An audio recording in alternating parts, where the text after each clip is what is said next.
Hi, I'm Willis. Welcome to my Court of Stars Mythic Dungeon Guide. In this video, I'll extensively cover the abilities of all enemies you will face in a typical Court of Stars run. Court of Stars is a very unique dungeon with rather confusing pathing, so I'll try to break things down effectively. I'll be making a dungeon guide on all 8 of the slated Mythic Plus dungeons for Dragonflight Season 1, so be sure to subscribe if you want to catch those. Just like with my Shadowlands guides, I'll be marking important or impactful mob abilities in red, and less important abilities in green.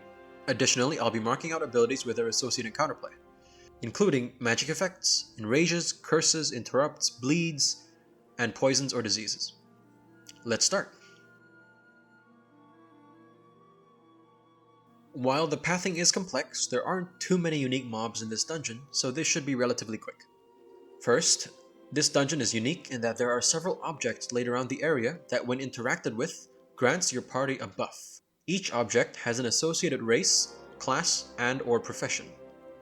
Should you possess the right trait, you can activate them. I'll put a link to an image in the description with a guide on all the positions and locations of all these objects. Upon entering the dungeon, you light a beacon to signal a boat to take you to a nearby location. You arrive and continue upwards past the mob. Usually you would skip this mob. If you have a demon hunter, you can imprison them. Otherwise, it really isn't that difficult to bring this mob up with you. Though this mob often stops to cast abilities, so it may take a minute. This mob you bring up, and you will see again later, is called the Duskwatch Guard. One of the few you will encounter quite a lot in this first part. They cast Quelling Strike, a cone-shaped frontal that deals significant damage and stuns for 2 seconds.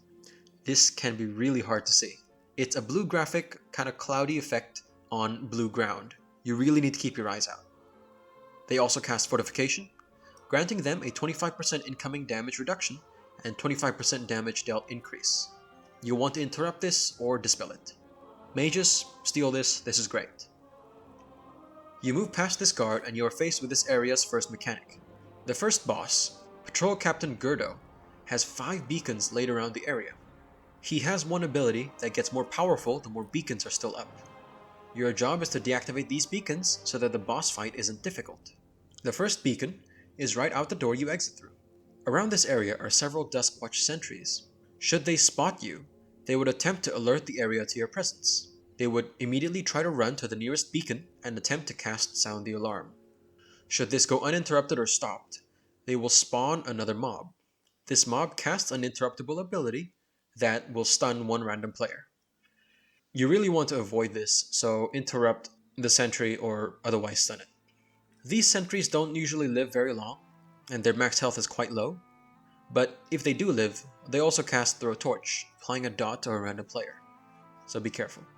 Accompanying the sentry are 2 mana worms, one of the fodder mobs of this dungeon. They don't cast anything.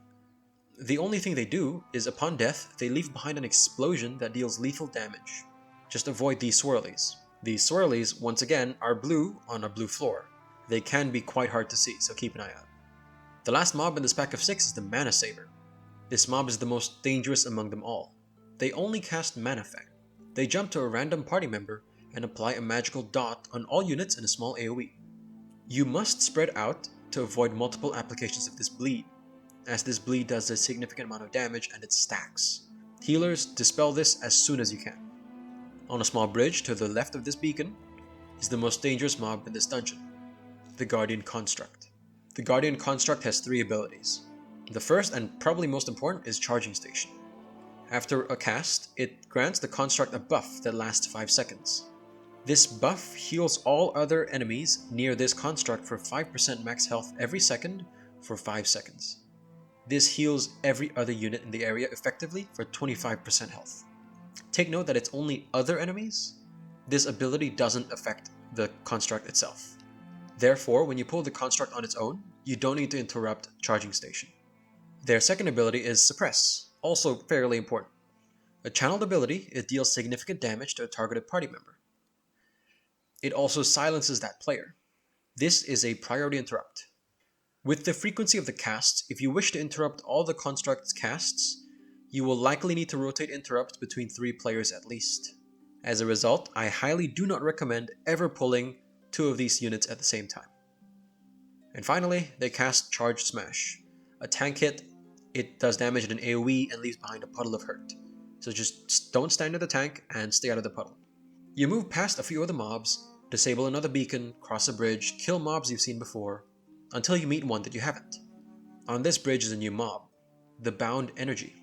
Bound Energy only casts one ability, which can be quite deadly. It's a frontal, which is cast in the direction of the tank. It has a long cast time, and upon finishing that cast, the Bound Energy shoots out a frontal bolt that deals significant damage and knocks affected players back a significant distance. Watch your back, or possibly stun this mob to stop this cast. The last mob you might potentially face in this area is the Duskwatch Arcanist. The Arcanist casts two abilities. The first is Nightfall Orb. It's a damaging ability that jumps on up to 3 other players. This can potentially be a lot of damage, especially at higher keys, so you should interrupt this when possible. Their other ability is also slightly annoying. It's called Seal Magic. After a moderately long cast, it silences all players in a large AoE around the Arcanist. While not deadly, it can severely reduce players' ability to DPS. So feel free to interrupt that if you can. And that covers all the mobs you will find in this first area. After you cross the bridge, there are 2 beacons to the left and 1 to the right. The 2 on the left are fairly easy to deactivate without picking up additional mobs. The same can't be said about the beacons to the right.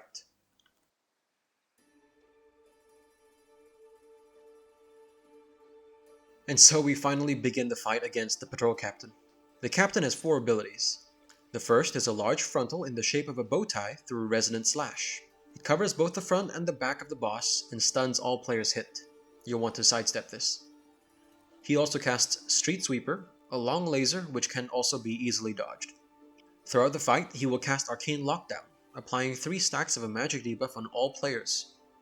This debuff does a lot of damage and slows players greatly. To remove stacks of this debuff, players must jump. 1 jump for each stack of the debuff. Double jumping does not count. Remember the beacons from earlier? Well, throughout the fight, the boss will cast Signal Beacon. For each beacon still standing, this ability will summon a Vigilant Duskwatch. This Duskwatch isn't too deadly, but it has an interruptible ability called Hinder, which stuns a target for 4 seconds. This is significantly dangerous enough that you may want to deactivate all beacons before you start this boss fight. Finally, at 25% health, the boss will walk up to the fountain and begin drinking a potion.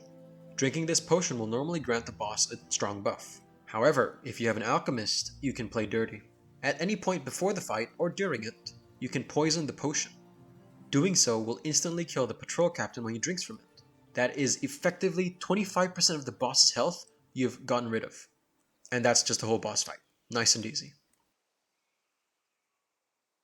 In order to proceed through the dungeon, you must make your way up the steps to the right and go through these long hallways. This opens up a new path from the start of the dungeon and opens up your path to the next boss. It is not necessary to defeat the construct in front of the door, but a player must successfully make it all the way through the corridor. You then make your way to the demon-infested portion of the dungeon. There are only 5 new unique mobs in this area. Really, it's quite a short dungeon.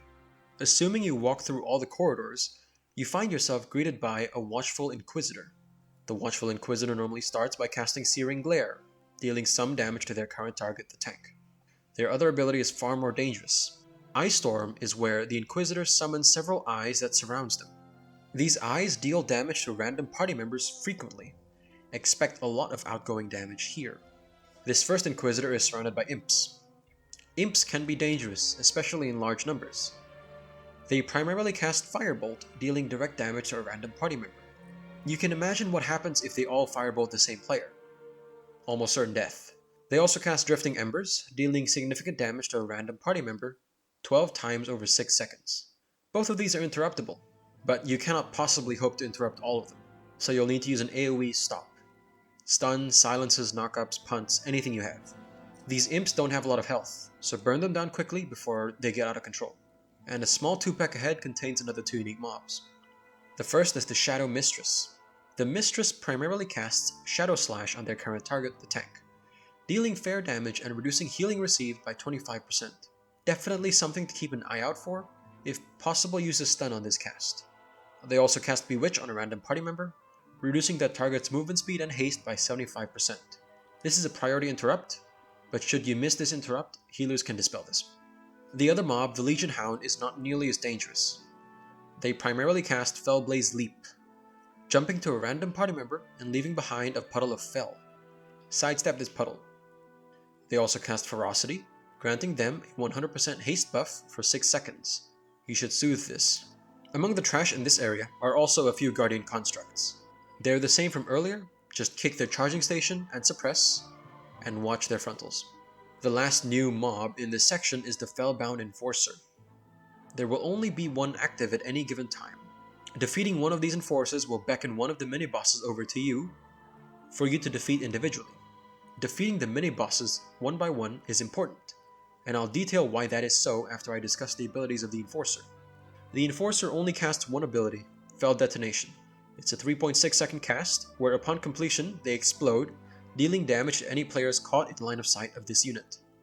This does significant damage and applies a dot to the player as well. Players will want to beat down this mob and sidestep out of the way behind a wall to avoid this explosion. And that's all the trash before the second boss. This boss fight is split up into two parts. The first is where you pick off Flamewreath's lieutenants one by one, and the next is where you fight Flamewreath herself. We do this because of the aura buff, Bond of Cruelty, Cunning, Strength, or Flame. For each nearby ally, the lieutenants and the boss herself will gain a stacking buff. This grants them a 100% damage and health increase for every other unit.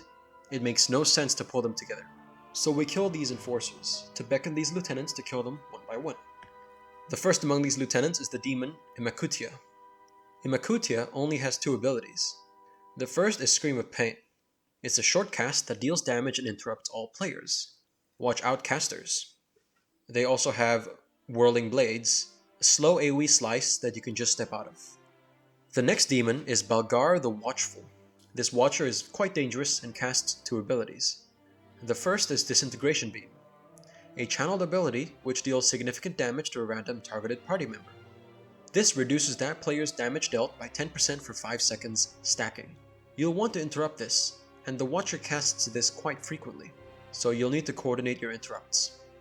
The Watcher also casts Impending Doom on 2 players, dealing significant damage over 6 seconds. Dispelling or expiration of this debuff also does significant damage, so be careful when dispelling this. And lastly is the demon Chasharyu. This demon is the easiest among the 3. They cast a frontal through Shockwave, an easily dodgeable frontal that deals significant damage and stuns. Their other ability is Crushing Leap, where they jump to a random player. I suspect they jump to the farthest player, but don't quote me. Just step aside when he jumps. Try to group up so he doesn't jump away too far. After defeating the lieutenants, you can finally face the boss herself. The Talixae Flamewreath fight is a sort of DPS race. She has an aura called Burning Intensity. This deals continuous, pulsing damage throughout the fight.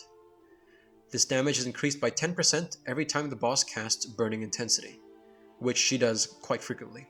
She also casts Withering Soul, an interruptible cast which applies a stacking debuff, which reduces all players' max health and movement speed by 10%, stacking. You'll want to interrupt this. And finally, throughout the fight, Flamewreath will cast Infernal Eruptions, spawning several swirlies around all players. Upon landing, these swirlies spawn imps, which are not unlike the imps we've seen earlier. You'll want to group up and have all the imps spawn together, so that you can more easily burn them down. Just as earlier, AoE stops can be useful to stop their casts. The eruptions also leave behind flame patches, which upon contact with the player knocks that player back, in addition to dealing significant damage. And that's all to the fight. Bait the swirlies effectively, and it should be a piece of cake. The path to the last boss isn't blocked by combat, but rather a minigame. First, you must speak with Lilith to disguise you. This allows you to enter the room ahead. In the room ahead are 5 people of interest. These 5 people give you clues as to the appearance of the spy you must find. The spy is amongst the crowds around the area. When talking to these 5 people of interest, they tell you one clue that hints at the identity of this spy. Add-ons can help with printing out this information to chat. Demon Hunters in particular can see the spy with spectral sight, but only once you've spoken to all 5 people of interest. After speaking with the spy, you are guided with them to the nearby balcony, where you fight them to obtain a key to enter the boss's room. Geraint the Vile is a Dreadlord, and if you played Shadowlands Season 4, you would be familiar with his moveset. he casts Vampiric Claw, dealing significant damage to the tank and healing for 300% of that damage. He casts Shadowbolt Volley, shooting out projectiles hitting all players, and most importantly, Hypnosis Bat. The bat flies around for a few seconds, and at the end of the duration, the bat will mind control the player it was assigned to. You must stun or otherwise crowd control this bat to stop this process. Knockups and punts will not work. You must use hard stuns. After defeating the Dreadlord, interact with his corpse to obtain his keys, and any other party member can now open the door to the last boss. It is here that I must mention some funny business regarding the last boss in RP. The discussion between Elisande and Melandrus can have a variable duration. The requirement is, if you successfully complete the rest of the dungeon without alerting any guards, if you've successfully disabled all the beacons, and correctly guess who the spy was in one try, you would have completed this dungeon undetected. Completing the rest of the dungeon undetected will cause the RP between these two people to last longer than usual. To prevent this, you must speak to a random person in the final room and just guess incorrectly. You need to have been spotted. Otherwise, we now face the final boss.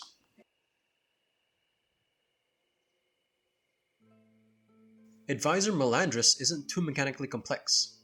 The fight involves primarily Melandrus dashing to a random ranged player through Blade Surge. This deals damage in a small AoE and leaves behind a mirror image. This image is important, so keep track of its position and the facing direction of this image. The boss would then cast Piercing Gale, shooting out a path of wind in both the direction he's facing and directly behind him. The important part here is that all mirror images around him will also cast this ability. It is very easy to get overwhelmed in this portion of the fight. Throughout the fight, there will be up to 6 of these images up at any given time. So ranged players must move effectively and ensure that the images aren't randomly thrown around the room. Melandrus' last ability is Slicing Maelstrom, dealing some physical damage to all players for 4 seconds, and an additional amount of damage to players near him. Just like a Piercing Gale, all the illusions also cast this ability. This is a significant amount of damage, and may demand additional defensives and self-healing from players. And finally, Melandrus is surrounded by a few tornadoes which spin around. Hitting these tornadoes will stun you, so just avoid these and all should be well. And that's the whole dungeon. It does seem complex, but it is rather short and quite fun. It's definitely one of my favorites so far in the Dragonflight Mythic Plus Season 1 slate. I make these videos to give players a full overview of dungeons, as I like to be well informed of dungeon mechanics myself. I hope this was helpful, and I'll see you in the next dungeon guide.